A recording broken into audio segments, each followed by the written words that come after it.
Kembali di Kompas yang Saudara, memasuki hari ke-6 permukiman warga Grobogan, Jawa Tengah masih terendam banjir akibat jebolnya tanggul Sungai Renggong.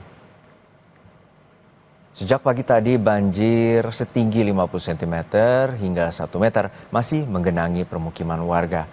Jika dibandingkan hari kemarin banjir sudah mulai surut, namun kondisi hari ini tidak jauh berbeda dengan situasi awal banjir, yakni banjir pada 17 Mei 2025.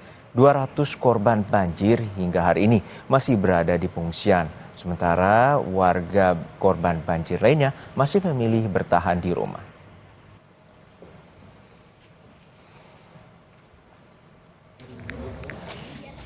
Di Karawang, Jawa Barat, banjir akibat luapan Sungai Citarum dan Cibeet yang merendam permukiman warga Desa Karangligar masih belum surut. Hingga memasuki hari kelima, masih ada 120 rumah yang terendam banjir.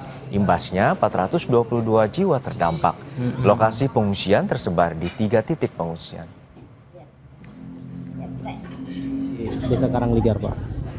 Alhamdulillah untuk perkembangan monitoring banjir hari ini, pagi ini ada penurunan kembali. Dan untuk saat ini di 2 RT ini tinggal ada 120 rumah. Jiwa, Pak? Untuk jiwa sendiri ada 445 jiwa. Dari total itu sebagian di mana ini, Pak, orang-orangnya? Apa sebagian warga? Untuk para pengungsi ada di 3 titik ya. Satu di Masjid Al-Hikmah di Dusun Kampek dan satu lagi di sini. Sementara sisanya ada yang bertahan di rumah masing-masing dan rumah yang paling terdalam di Kampek itu ada yang memilih ngontrak. Diguyur hujan deras selama kurang lebih 1 jam, tembok pembatas gudang Sudin Sumber Daya Air Pasar Minggu, Jakarta Selatan jebol.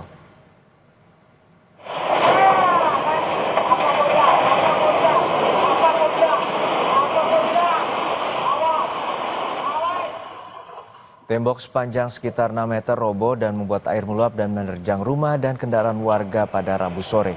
Sebelum jebol, tembok pembatas gudang milik Sudin Sumber Daya Air sudah retak dan mengeluarkan air. Tembok itu bukan tanggul air, melainkan karena hujan deras air menggenang di balik tembok. Aliran air hujan yang deras ke saluran air yang berada di dekat tembok membuat tembok itu roboh. Nah, itu mobil terhenti setelah nabrak apa atau nabrak drum batu, jebol batu itu, tembok-tembok batu, jadi nggak kuat nahan, tinggi air makin tinggi ke bawah, tertahan sama rumah dekat musola ini. Tertahan tiang tadi, alhamdulillah masih ada kesempatan untuk dibawa untuk rapi-rapi untuk menahan banjir dari mobil tadi untuk menahan sampah-sampahnya.